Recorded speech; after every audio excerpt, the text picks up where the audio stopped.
वाशिम जिल्ह्यात आज सकाळपासून थंडीची वाढ, शहरासह ग्रामीण भागात तापमानात अचानक घसरण, नागरिकांची उबदार कपड्यांचा वापर सुरू केला आहे.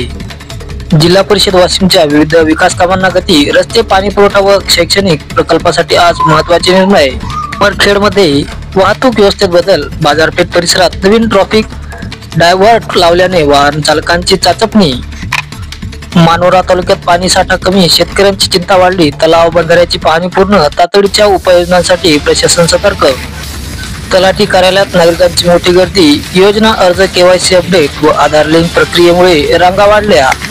रिसोड येथे आरोग्य विभागाचा स्वच्छ गाव निरोगी गाव मोहिमेचा शुभारंभ, महिला व तरुणांच्या मोठ्या सहभागासह जनजागृती रॅलीचे आयोजन. वाशिम शहरात स्वच्छता मोहिमेस नागरिकांचा प्रतिसाद, नगर परिषद तर्फे चालू असलेल्या विशेष सफाई मोहिमेला युवकांकडून सहकार्य.